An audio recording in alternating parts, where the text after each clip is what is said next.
Election commission ने 5 रियासतों में असेंबली इंतखाबात की तारीखों का किया ऐलान। छत्तीसगढ़ में 2 मरहलों में 7 नवंबर और 17 नवंबर को वोटिंग। मिजोरम में 7 नवंबर, मध्य प्रदेश में 17 नवंबर, राजस्थान में 30 नवंबर और तेलंगाना में 30 नवंबर को एक ही मरहले में होंगे इंतखाबात। तमाम रियासतों में 3 दिसंबर को होगी वोटों की गिनती।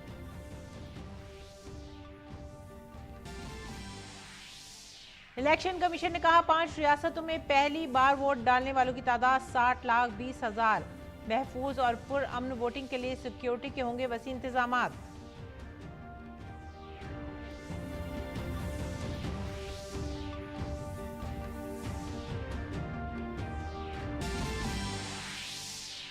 भारतीय जनता पार्टी ने आइंदा इंतखाबात के लिए 3 रियासतों में अपने उम्मीदवारों की फहरिस्त जारी की।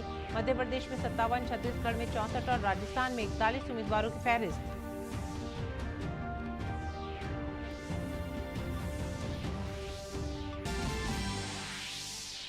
भारत दौरे पर आने वाली तंजानिया की सदर सामिया सुलूह हसन और वजीर आजम नरेंद्र मोदी की हैदराबाद हाउस में मुलाकात।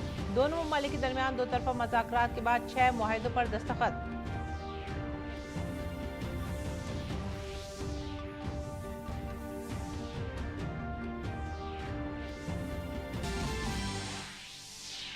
नेशनलिस्ट कांग्रेस पार्टी के दोनों धड़ों के दावों पर इलेक्शन कमीशन में आज फिर से समाअत। दोनों ग्रुपों ने पार्टी के नाम और इंतखाबी निशान पर किया है दावा।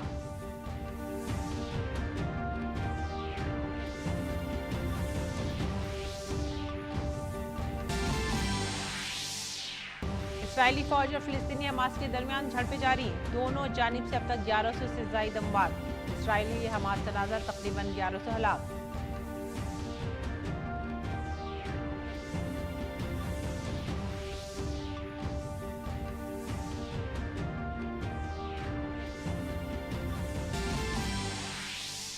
खेल की खबरों में हैदराबाद में खेले जा रहे क्रिकेट वर्ल्ड कप मैच में आज न्यूजीलैंड और हॉलैंड आमने सामने। हॉलैंड का टॉस जीतकर गेंदबाजी करने का फैसला।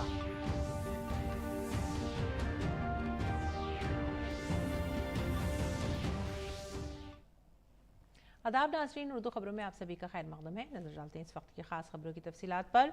5 रियासतों में असेंबली इंतखाबात की तारीख का ऐलान कर दिया गया है। Chief election commissioner Rajiv Kumar ने बताया कि मिजोरम में 7 नवंबर और छत्तीसगढ़ में 7 और 17 नवंबर को 2 मरहलों में वोटिंग होगी।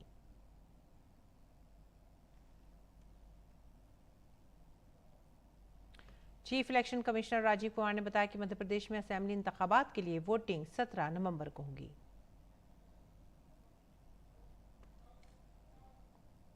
The date of poll will be 7th November and date of counting would be 3rd, which is common of course for all these states, and elections in all these states would be completed by 5th of December. So date of poll is 7th November. Similarly, in case of Chhattisgarh, the elections would be in 2 phases. The date of poll would be 7th November and 17th November. The nominations after Mizoram for the first phase of the Chhattisgarh would happen on 20th, the 13th, and the last date would be 20th. Date of poll being 7th November, and for phase 2, 17th November. Assembly इंतखाबात का ऐलान करते हुए chief election commissioner Rajiv Kumar ने बताया कि राजस्थान में 23 नवंबर और तेलंगाना में 30 नवंबर को वोट डाले जाएंगे। तमाम रियासतों में वोटों की गिनती 3 दिसंबर को होगी। In Madhya Pradesh, this coincides with the second phase of Chhattisgarh, and date of poll would be 7th November. So, first Mizoram and the first phase of Chhattisgarh, then second phase of Chhattisgarh and one phase in Madhya Pradesh. Rajasthan, where the date of poll will be 23rd November in one phase entirely in Rajasthan. The date of issue of Gazette notification would be 30th October and date of counting for everyone being 3rd of December. Telangana would go last to the poll and date of poll is 30th November with the date of issue of Gazette notification being 3rd of November. And the entire election process would be complete by 5th of December. BJP सदर JP Nadda ने election commission की तरफ से 5 रियासतों के assembly इंतखाबात के ऐलान का खैर मकदम किया है। सोशल मीडिया प्लेटफॉर्म एक्स पर पोस्ट अपने पैगाम में उन्होंने कहा, इलेक्शन कमीशन की तरफ से असेंबली इंतखाबात के ऐलान का मैं खैर मकदम करता हूँ। काबिल एहतराम वज़ीर आज़म जनाब नरेंद्र मोदी की क़यादत में बीजेपी वाज़ेह अक्सरियत के साथ तमाम रियासतों में हुकूमत बनाएगी और अगले 5 सालों तक आवाम की उम्मीदों को पूरा करने के अज़्म के साथ काम करेगी। आगे बढ़ेंगे अगली खबर की तरफ। बीजेपी ने मध्य प्रदेश असेंबली इंतखाबात के लिए उम्मीदवारों की चौथी फहरिस्त जारी कर दी है। इस फहरिस्त में 57 उम्मीदवारों के नामों का ऐलान किया गया है। इस फहरिस्त में वजीर आला शिवराज सिंह चौहान के साथ रियासत के बड़े लीडरों के नाम भी शामिल हैं। बीजेपी ने पहले ही 79 नामों का ऐलान किया है। बीजेपी की चौथी फहरिस्त में ज्यादातर MLA और वुज़रा के नाम शामिल हैं।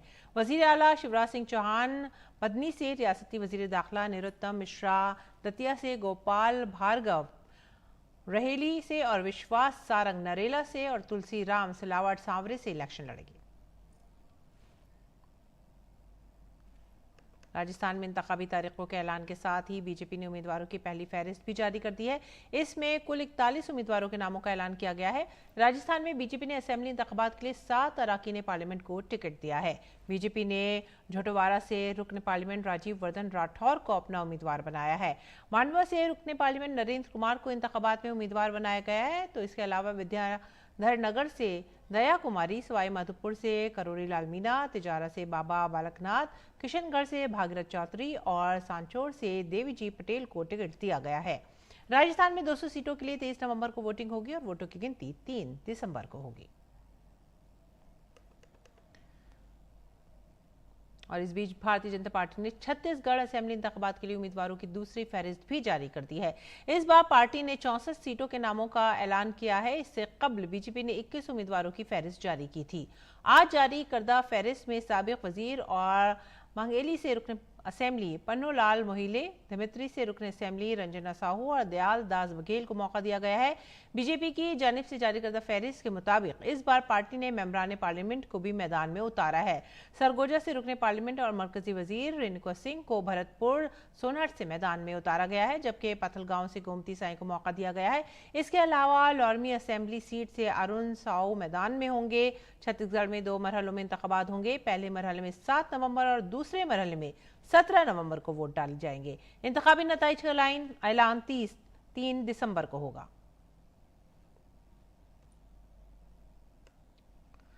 राजस्थान में असेंबली इंतखाबात की तारीख का ऐलान होते ही रियासत में सियासी सरगर्मियां तेज हो गई हैं। रियासती हुकूमत को हदफ तनकीद बनाते हुए मरकजी वजीर गजेंद्र सिंह शेखावत ने कहा है कि रियासत के अवाम कांग्रेस की बदनवानी और हुक्मरानी से तंग आ चुके हैं। आज इंतखाबात की तारीख के ऐलान के साथ ही ये बात यकीनी है कि गहलोत हुकूमत को इख्तिदार से हटा दिया जाएगा।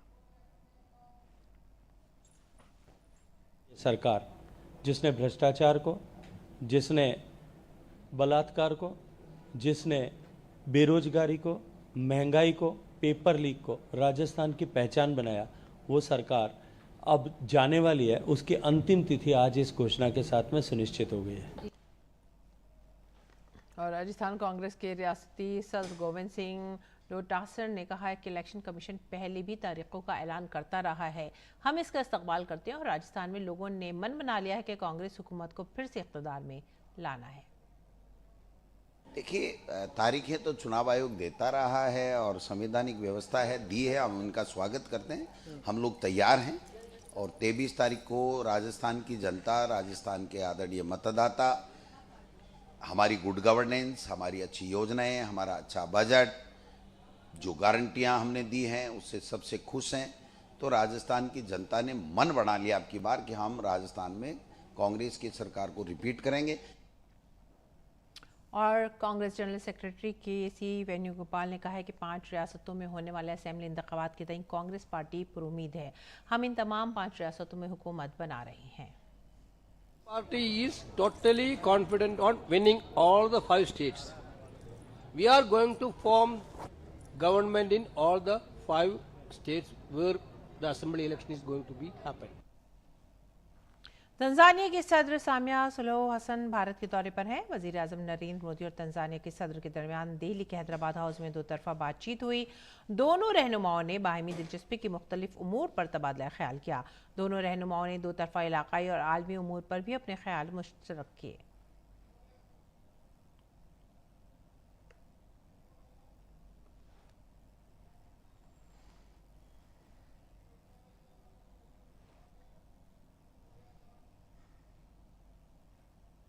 दोनों ममालिक के दरमियान दो तरफा बातचीत के बाद मुतादिद मफाहमत नामों का तबादला हुआ, जिसमें बुनियादी तौर पर डिजिटल हल 2023 से 2027 के दरमियान सकाफती तबादले के प्रोग्राम, खेल, समुद्री ताउन और तंजानिया में सनती पार्क का क़याम शामिल है।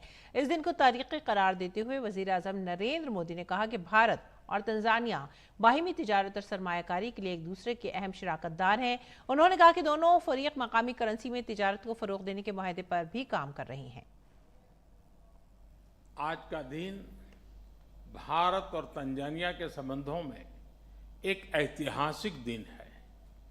आज हम अपनी सदियों पुरानी मित्रता को स्ट्रैटेजिक पार्टनरशिप के सूत्र में बांध रहे हैं। आज की बैठक में हमने इस भावी रणनीतिक साझेदारी की नींव रखते हुए कई नए इनिशिएटिव्स की पहचान की। भारत और तंजानिया आपसी व्यापार और निवेश के लिए एक दूसरे के महत्वपूर्ण पार्टनर्स हैं। दोनों पक्ष लोकल करेंसीज में व्यापार बढ़ाने के लिए एक एग्रीमेंट पर काम कर रहे हैं। हमारे आर्थिक सहयोग के पूरे पोटेंशियल को रियलाइज करने के लिए हम नए अवसरों की तलाश जारी रखेंगे। भारत और तंजानिया इस बात पर मुत्तफिक हैं कि दहशतगर्दी इंसानियत के लिए सबसे बड़ा खतरा है। वजीर आजम नरेंद्र मोदी ने कहा कि इस सिलसिले में दोनों ममालिक ने इंसदाद दहशतगर्दी के शोबे में बाहिमी ताउन को फरोग देने का भी फैसला किया है। आज हमने कई वैश्विक एवं क्षेत्रीय मुद्दों पर विचार विमर्श किया।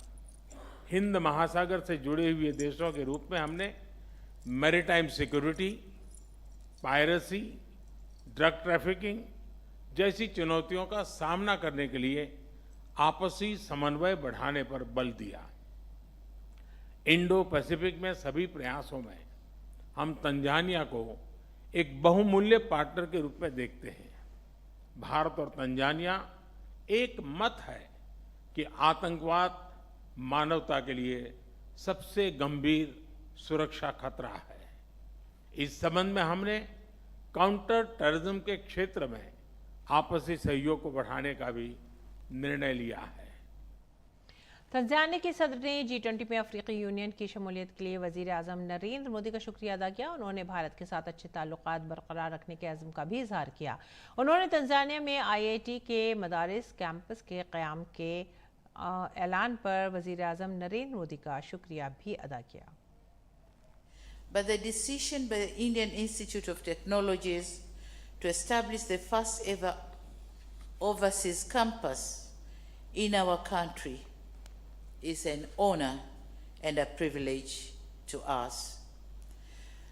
We have been working in the supply of clean and safe water, as well as defense and security, also issues of our concern which have been adequately been worked out.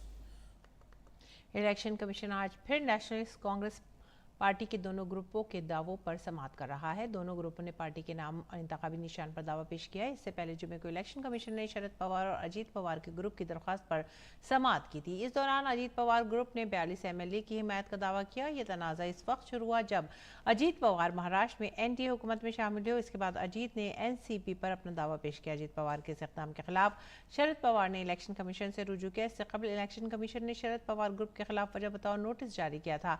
Ajit Pawar group की जानिब से दायर दरख्वास्त में कहा गया था कि अजीत पवार को NCP का सदर करार दिया जाना चाहिए। इंतखाबी निशान ऑर्डर 1968 की दिफात के तहत पार्टी निशान पे अलॉट किया जाना चाहिए। आगे बढ़ेंगे अगली खबर की तरफ। आलमी यौम हैबिटेट पायदार शहरकारी से मुतालिक बेदारी लाने, शहरों में चैलेंजेस और हल के साथ पायदार तरक्की के अहदाफ को हासिल करने की मुहिम का हिस्सा है। 2023 के आलमी यौम हैबिटेट के मौके पर शेल्टर मिराहक के मौजू पर बात करते हुए मरकजी हाउसिंग और शहरी उमूर के वजीर ने कहा कि शहरी तरक्की वजीर आजम नरेंद्र मोदी की तरजीहात में से एक है। खास तौर पर जब शहरों की आबादी बढ़ रही है, इसका मकसद शहर में खिदमात और सहूलियात के साथ तर्ज जिंदगी को बेहतर बनाना है। Living in urban spaces when we, in 1947, when the population was 350 million, currently we should have about 35% or so, but it's going up. And you will have a situation where soon about 600 million, going on to 800 million people will live in urban spaces.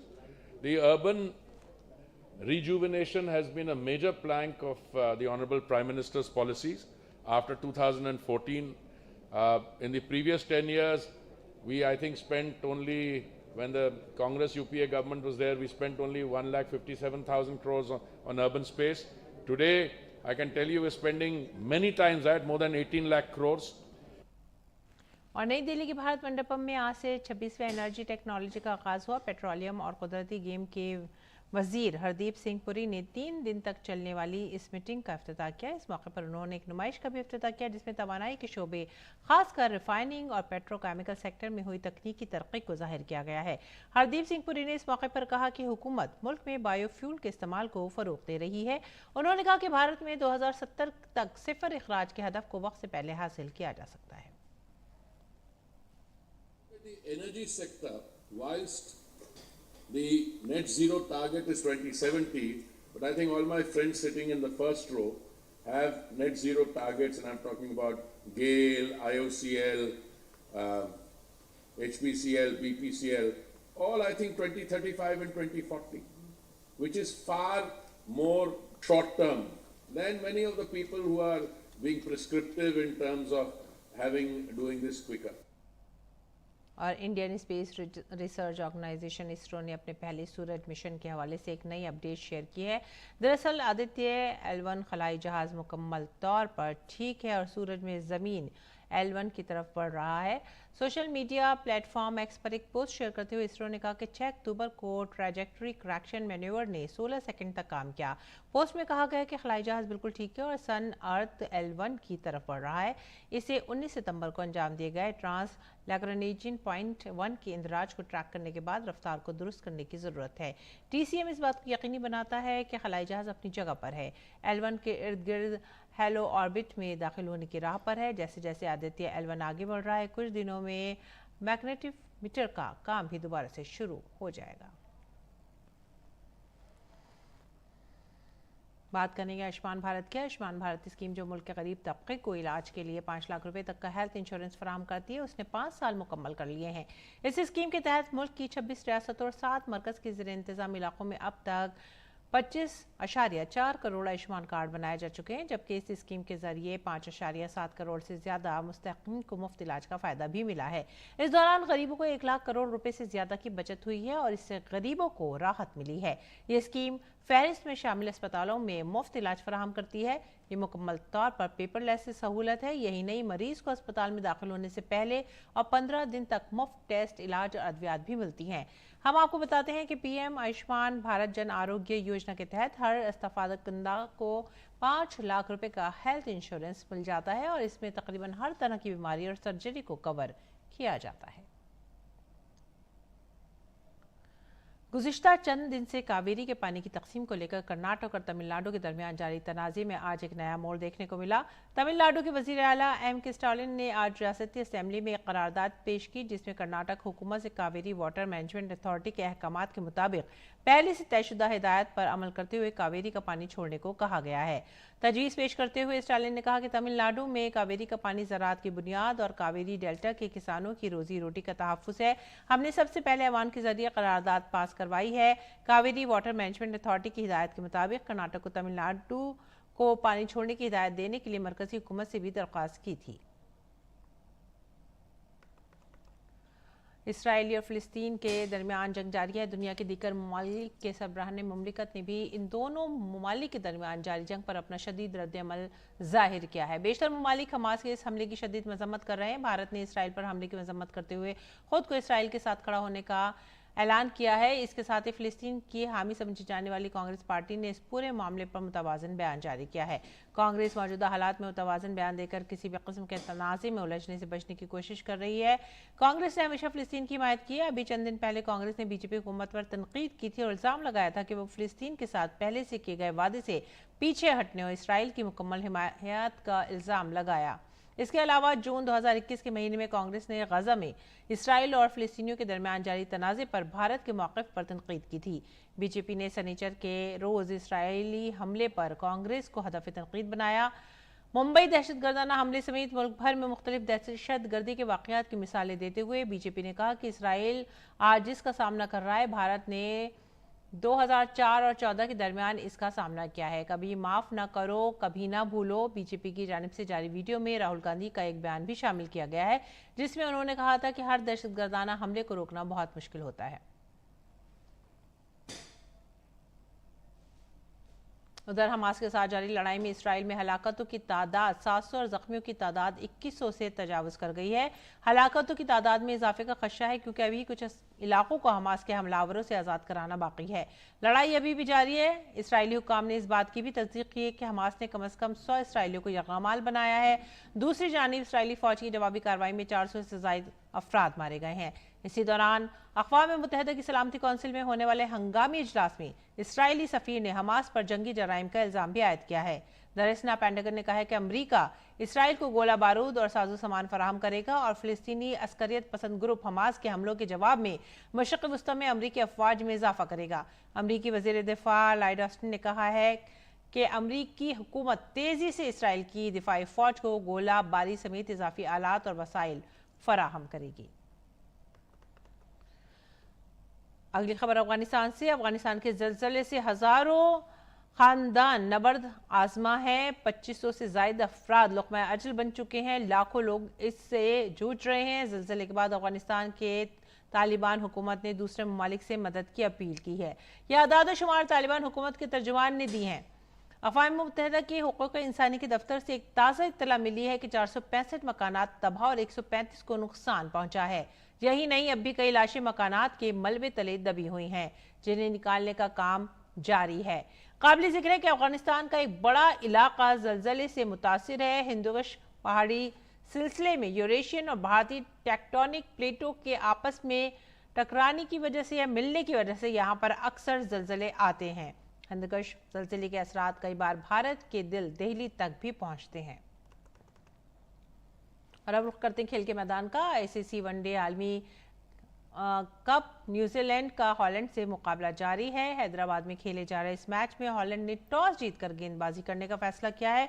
New Zealand ने पहले बल्लेबाजी करते हुए Holland के सामने जीत के लिए 323 run का निशाना रखा है। आलमी कप के इफ्तिताई मैच में न्यूजीलैंड ने दिफाई चैंपियन इंग्लैंड को शिकस्त दी थी।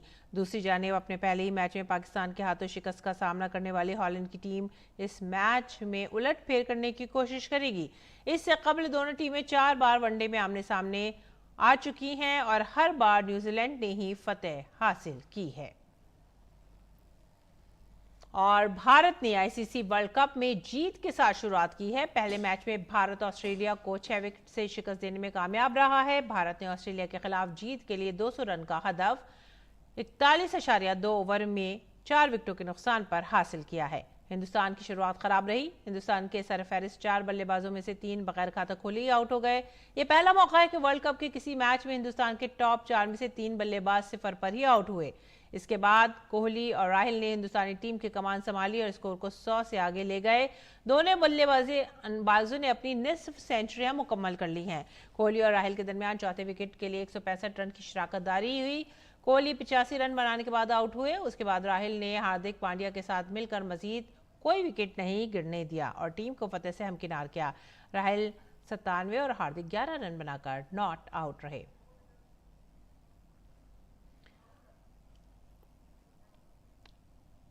और इससे कबल ऑस्ट्रेलिया ने टॉस जीतकर पहले बल्लेबाजी करने का फैसला किया। पूरी ऑस्ट्रेलियाई टीम 199 रन बनाकर ही आउट हो गई। ओपनर मिशेल मार्श बगैर किसी रन के बुमराह की गेंद पर कोहली के हाथों कैच आउट हुए। डेविड वार्नर और स्टीव स्मिथ ने दूसरे विकेट के लिए 69 रन जोड़े। वार्नर 41 रन बनाने के बाद कुलदीप यादव की गेंद पर आउट हो गए। स्टीवन स्मिथ 46 के स्कोर पर जडेजा के हाथों बोल्ड हो गए। मॉन्स को भी 27 रन के स्कोर पर जडेजा ने ही आउट किया। इसी ओवर में जडेजा ने एलेक्स कैरी को भी पवेलियन वापस भेज दिया और ऑस्ट्रेलिया ने 119 रन पर 5 विकेटें गंवा दी। गैलन को कुलदीप यादव ने बोल्ड किया। कैमरॉन ग्रीन अश्विन की गेंद पर हार्दिक पांड्या के हाथों कैच आउट हुए। आखिर में मिचेल स्टार्क ने 28 रन की इनिंग खेली। सिराज ने स्टार्क को आउट करके ऑस्ट्रेलिया की इनिंग का खात्मा किया। भारत की जानिब से रविंद्र जडेजा ने 3 और जसप्रीत बुमराह और कुलदीप यादव ने 2-2 विकेटें हासिल की। और एशियन गेम्स में शानदार कारकर्दगी का मुजाहरा करने के बाद भारतीय खिलाड़ी वतन वापस पहुंच गए। भारतीय खिलाड़ी रात गए दिल्ली एयरपोर्ट वापस पहुंचे तो उनका शानदार खैर मकदम किया गया। भारतीय खिलाड़ियों ने एशियन गेम्स में अब तक अपनी बेहतरीन कारकर्दगी का मुजाहरा किया है। 28 तलाई तमगों के साथ भारत ने 100 का हिस्सा अबूर किया। इस बार 107 तमगे अपने नाम किए हैं। एशियाई खेलों में भारतीय तीरंदाजों ने भी शानदार मुजाहिरा किया है। इस बार भारत ने तीरंदाजी में 9 तमगे जीते हैं, जिनमें 5 तलाई तमगे शामिल हैं। तीरंदाजों ने, जिसमें परवीन देवतले ने कहा है कि उनकी 6 साल की मेहनत रंग लाई है। उनका अगला हदफ एशियन चैंपियनशिप है और वहां भी वो इसी तरह का मुजाहिरा पेश करने की कोशिश करेंगे। 107 मेडल्स लिए एशियन गेम्स में बहुत बड़ी बात है और बहुत प्राउड होता है कि आर्चरी ने जितने ज़्यादा पॉसिबली मेडल्स हो सके वो इंडिया को दिया, तो बहुत अच्छी बात है। ये भी 6 साल की मेहनत थी हमारी, जो अभी एशियन गेम्स में हमने 6 साल पूरा हमने प्रैक्टिस की इसी साल के लिए और ये मेहनत रंग लाई। और इसी के साथ ही अब आप हमारी पूरी टीम को दीजिए इजाजत। आदाब।